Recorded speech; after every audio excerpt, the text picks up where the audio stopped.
To every football fan, it's incredible, but for the guys on the pitch, it's a nightmare. It's creating an increasingly difficult problem. His press conference, and he reiterated that. He says that if it comes to the point where Real Madrid have to play a game within 72 hours of the full-time whistle of the previous match, they will not turn up. They're going to speak to FIFA about it. They're crying. Players, coaches, and medical staff are all talking about the same problem. Too many matches. But when it gets down to it, why is this happening? What's the reason for the crazy scheduling games now?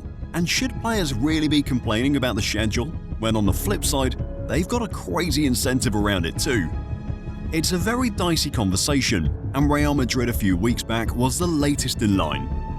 After the game versus Villarreal, it was very clear they'd gone through it. For context, they played 120 minutes in Champions League round of 16 clash versus Atletico Madrid in the second leg at the Wanda Metropolitano, which, by the sound of it, was no easy game. Then had to come back and travel to Villarreal and play away at La Ceramica, all under 72 hours.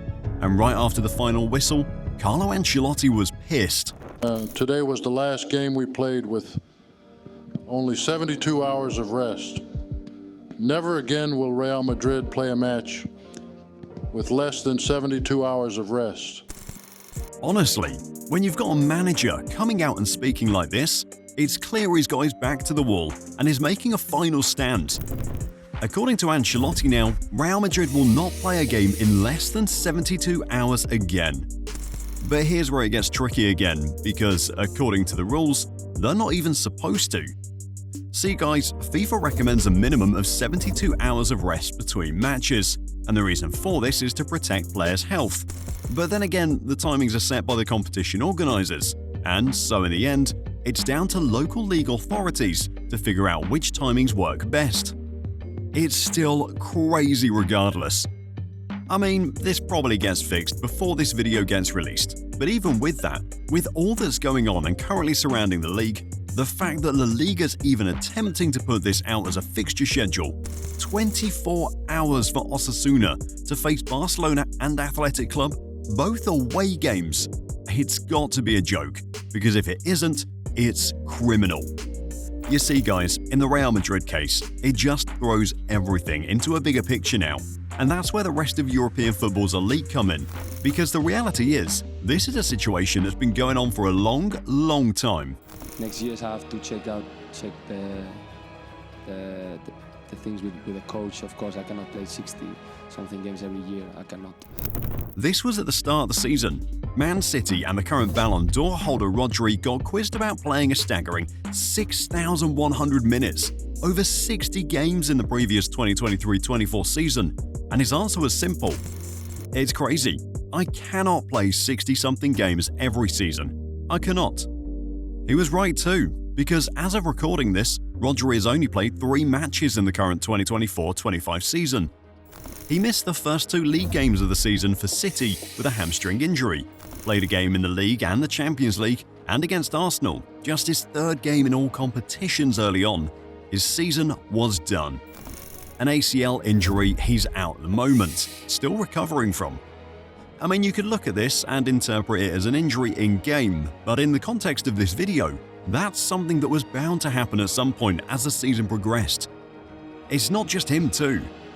Dani Carvajal and Federico Valverde, 2 of the most important players at Real Madrid, and they both echo the same statements, that the players play too many games and it's impossible to compete. The narrative is simple. The top clubs around the world, the top teams, the fixtures and the schedule have put the players in a difficult position now, a place where they have to voice out. Within the space of 2 years, football has gone from being very competitive to becoming excruciatingly difficult. Es imposible que podamos mantener un nivel óptimo y máximo rendimiento teniendo viajes con la intercontinental, con un supermundial de clubes que cuando acaba la temporada te aleja un mes de casa, cruzando un continente. Take the 2021-22 season for example. Liverpool made a unique piece of history when they played 63 matches in that season. For context, they played every game available to them in that campaign, And what this means is they got to both finals of the domestic competitions, the Carabao Cup and the FA Cup, completed all 38 games in the Premier League season, and got to the final of the Champions League. It was a unique piece of history, and it's also one that might never happen again. Not necessarily because of how tough it is, but because of what it demands. So how did it all get to this tipping point then? I mean, we know for a fact that the top players, at least, they've got issues with the schedule. But how did the schedule become so crazy? Well, it's down to these two: UEFA and FIFA. In UEFA's case, it's twisted. In truth, it all starts from just after post-COVID. Well, it appears this proposal of a European Super League, which poses an existential threat to football as we know it, is going ahead. Brian Swanson, what can you tell us? The Super League came and nearly took over European football, and these guys had one central theme. They exposed what was a potential flaw with UEFA. The level of competition in the Champions League was weak, the revenue with the top clubs wasn't balanced, and the idea of the top teams facing each other only later on, they proposed a system where the top teams could play each other every week. The Super League was kicked out, but UEFA took this into account and at the start of the current system, introduced the rebranded European competition format. The Champions League was now going to feature 36 teams, and in the new format, instead of the traditional group stage matches, the 36 teams were all going to compete in a single league format. Relating this to the subject topic, it automatically meant more games too. From the 125 matches in the previous format, that number has gone up to 189. I think for the supporters, it's amazing. More bigger games, big teams playing against each other. Nobody asks the players what they think about adding more games, so maybe our opinion doesn't matter. In the previous group stage, teams played 3 home and away matches, totaling 6. In the new format, each team plays 4 matches at home and 4 matches away from home, against different opponents drawn majorly at random and using other metrics such as points and the leagues they're from. But the idea is that at least 2 more matches in this new format, making 8. Because of the number of games in the competition now, it's extended from the second week in February, when the Champions League used to end, to finishing in January. See guys, the reason we've taken a look at the Champions League's new format like this is to understand what the problem is with the competition. Alisson Becker perfectly sums this up, and the mistake UEFA has made in the process. On the one hand, they've tried to solve the problem of competitiveness in the competition. The Champions League group stages saw some blockbuster matches, no doubt, with the likes of Bayern Munich and Barcelona facing off, Real Madrid and Borussia Dortmund from the repeat of last season's final, Real Madrid and AC Milan, Man City and Inter Milan, the repeat of the 2023 Champions League final, Liverpool and Real Madrid, Man City and PSG, all heavyweight matches that would have no doubt attracted the attention of audiences and fans around the world. But, just as Alisson Becker said, no one asked the players if they wanted to play more matches. It's almost as if UEFA made this decision to add more matches to the calendar without actually considering the health and welfare of these guys. It's not just the Champions League, it's European competition in general. This means that the teams competing in the Europa League and the Europa Conference League essentially play more matches. This is UEFA's part of the issue. We understand why they added more matches to the schedule and changed the format to make it more competitive, at least from the playing aspect of the game. But why did FIFA do the same? How? At the start of the season, FIFA also introduced a new competition, the Intercontinental Cup. The idea behind this is that the new competition will feature a playoff phase for the champions of the premier club competitions across 5 continents: Africa, Asia, South America, North America, and Oceania. To simplify this, they're basically saying the winners of the Champions League equivalent in each of these 5 countries will play each other in a playoff phase, and the winner will then get to play the winner of the UEFA Champions League, Europe's premier club competition, in a neutral ground. In all of this, there's a problem. I'll get to that in a couple of seconds though, but first, make sure to hit that subscribe button to Football Historia if you're enjoying the content so far and would love to see more videos like this. Previously, the format used to be simple. The winners of the UEFA Champions League used to know what was coming next. In December, they'd be off to whatever venue it was for the Club World Cup. And so, with the arrival of this new competition, almost everyone thought this, the new Intercontinental Cup, was coming to replace the Club World Cup, which was already problem enough until FIFA dropped the plot switch. They're not replacing anything, they're adding to it. The Club World Cup still in fact remains a competition, and instead of December, as used to be the case, will now be played at the end of the season. In the new Club World Cup format, instead of 7 teams, it's now been expanded to a whopping 32, 8 groups of 4, and the top 2 teams from each group proceed to knockouts until the final and the winner emerges. Already, without going into too much detail, it's clear this is a problem. FIFA has stated that this competition gets to take place in June and July this year, in a couple of months really. And if that's the case, it falls into the period where footballers are supposed to take the mandatory 5 weeks rest after every season. It could very well create an overlap into the seasons coming, and that's not even the main issue. In the case of FIFA, international competitions and friendlies come into play. I mean, think about it. As of when recording this, players are currently on international breaks with their respective countries. Imagine a situation when players have to play in international competitions such as the Euros or Copa America, for example, which usually take place around the same period of June to July at the end of every season, or the African Cup of Nations around January every 2 years. It just revolves around the point Allison said. It's like no one takes the actual footballers into account when expanding these competitions or making competition changes, because the fixtures and the schedule look criminal, and that's just one part of the problem. Right, guys, so far we've heard the players talk about the fixtures, the schedule, and what we've done is to see why the competitions have been rebranded, both from UEFA and FIFA. And so now, getting into it, what are the problems with this new system? There are a lot, which we'll attempt to cover, but the most obvious one has to be this: the injuries.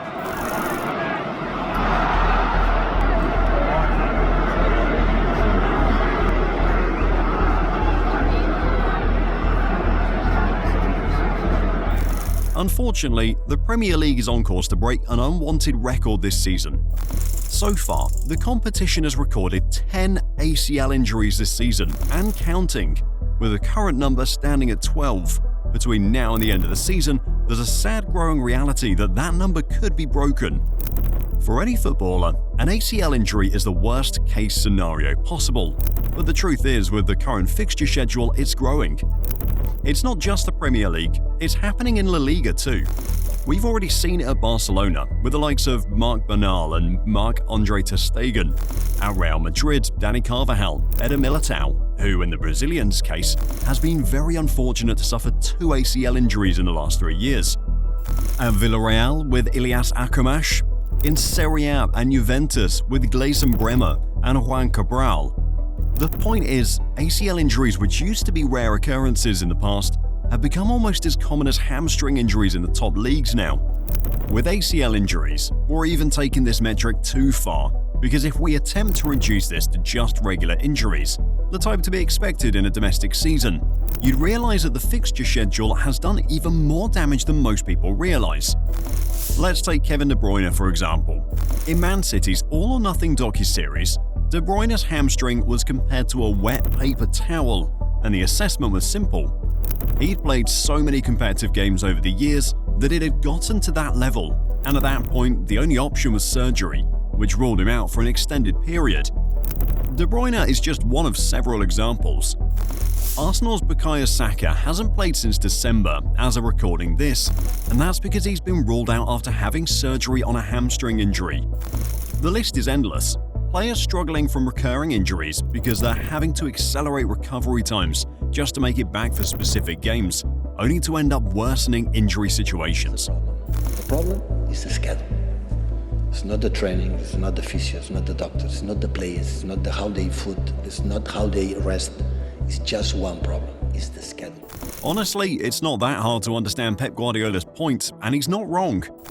The best teams in the world, the best footballers in the world, could have the best physios looking after them and eat the best high-nutrient diets. But in the end, when the schedule is as crazy as this, the injuries are bound to happen, and it's just a crazy horror show right after. Still, focusing on Man City, in the 2024-25 season, we can see the effects of what a crazy schedule can do to a team. This Man City team, the one currently struggling for form and a place in the top 4, were treble winners just 2 seasons back and league champions for the 4th time in a row last season. They've had a shocking dip in form this season, and we could attribute that to many things: the tactics, the way teams set up, but ultimately, as Pep Guardiola mentioned in that interview, and as he has done throughout the season, it's down to one thing: injuries. The injuries aren't the only problem that the current fixture schedule is causing to the game now. There's another problem. The quality of the matches has reduced. Let's go back to the interviews with Carvajal and Valverde. Es imposible que podamos mantener un nivel óptimo y máximo rendimiento teniendo viajes con la intercontinental, con un supermundial de clubes que cuando acaba la temporada te aleja un mes de casa, cruzando un continente. The first thing he says talks about the quality. It's impossible for clubs to maintain such a high level of performance week in and week out when they have so much to compete for in just days. Real Madrid, for example, since January 3rd, Real Madrid have played 22 matches to date, which equals a ratio of a match every 3 days. This is already crazy enough, but when you remember we've detailed the amount of injuries Real Madrid has suffered so far in the season, both the long-term ACL cases and players losing weeks out of the season to muscle problems, then it becomes suicidal. In turn, the quality is bound to drop. It's gonna happen. Let's switch the focus to Liverpool now. Eddie Howe can walk on the river Tyne! In the space of 5 days, they've gone from a potential treble of the Carabao Cup, the Champions League and the Premier League to just fighting only for the league. They lost to Newcastle 2-1 in the Carabao Cup final and lost to PSG on penalties in the Champions League round of 16. But the point here is, you could make arguments that this was down to the quality of the opposition they faced and the tactical aspect of the game, but there's no denying that in both results, both physical and mental tiredness played a part. We could not press them. You can judge a team if they are tired and if they press, but there was nothing to press because they played over our press. Arne Slot tries to deflect it by saying the tempo of the game from Newcastle was what controlled it, but for anyone who watched the final, it's a different Liverpool team from the one we've been used to seeing all season long. In 2025, Liverpool has already played in 2 Carabao Cup semi-finals, then the final against Newcastle United on Sunday, already played 11 Premier League games, 3 Champions League games, plus the one that went the distance against PSG in the round of 16. This is an already congested fixture list. Then you factor in that the reason Arne Slot's side had that amount of success leading up to this period was because of the stability in the team. No Premier League team has used fewer players than Arne Slot's Liverpool, and none of the 7 teams who have made fewer changes to a side are in Europe. So what does all of this mean then? Ultimately, the fatigue is bound to set in. Recently, even when they've won, Liverpool have looked a bit off the pace. Against Southampton, it was a come-from-behind victory to win 3-1 at home, but that was only after they made 3 changes at half-time after being a goal down. Against PSG and Newcastle, the midfield, which has been Liverpool's strong suit for large parts of the season, didn't look the part. They struggled to match the energy from PSG's trio against Newcastle. Bruno Guimaraes and Joelinton ran the show and won 9 duels each. That's 18 out of the 27 contested. It's important to note that, guys, that fatigue in this sense doesn't just mean physical tiredness. Preparing for a game involves the mental aspect too. The mental strain is another angle, and playing that many games on the spin will ultimately lead to fatigue. So in England, you are relaxed with that, to be honest. You can't train every day, so we play bad. The next day we came in and then take 2 days off. So we made the analysis, we spoke to each other, and then we gave them 2 days off because it's a very long time between Saturday and Monday. When Jurgen Klopp did this, gave the Liverpool players 2 days off after a game, a couple of critics came after his decision, and the belief was that they'd lack the intensity and approach once they returned. But it's something looking back at now. Any manager in this current system would wish to have the luxury. Barcelona play 5 times in 13 days. Let's be real, apart from the changes Hansi Flick would be expected to make to his squads, Barcelona wouldn't be able to keep up with the same intensity as you would expect. It's just facts. Now ultimately, it comes down to one debate, which, as the season has progressed, just looks very ridiculous. Do footballers earn so much in the modern game now that they almost have to compensate for that with more games? The truth is, it's just wrong. These guys aren't robots. I mean, yeah, sure, the game now has more rewards than ever before. From a financial standpoint, players, their agents, and people connected to the sport are making more now than the game has ever seen. But if we want to be honest, over 80% of these guys would gladly take a pay cut to play fewer matches. All the games that are ahead of you, but the schedule is getting busier and busier, and I think if you compare it, for example, from previous years, you know, it's proven that it's getting busier and busier. Sure, the best players in the world want to play every game, especially at the top level. But the reason they're considered top is because they have sports science and scientists now to help understand how their bodies work. And these guys must know that it's impossible to play that many games in a season. If we want quantity over quality, let's just keep ploughing on. But if we really want to protect the elite level, and at the end of the day, whether you're in England, Scotland, Spain, Italy, Germany, France, wherever it is, if you really want to tune in to see the best quality, you need to have players at their best. It then comes down to picking either quality or quantity, and it seems now like both FIFA and UEFA have done the latter. They've chosen the rewards of TV money, revenue from television rights, sponsors and broadcasting rights. They've chosen all of this over the players. And what this will lead to is just more players burning out, lesser quality games, and ultimately might even lead to players deciding to take drastic actions to stop this, like a players' strike. The more you think about it, the more you realise that the 2021-22 season for Liverpool was special. That they played that many matches, 63 in a season, with almost the entire squad fit. It sounds now like a miracle, but in the end, the season ultimately came down to one final night in Paris, where for the third time in 5 years, they were up against the ultimate test. Click the next video to find out why the 2022 Champions League final will never be forgotten.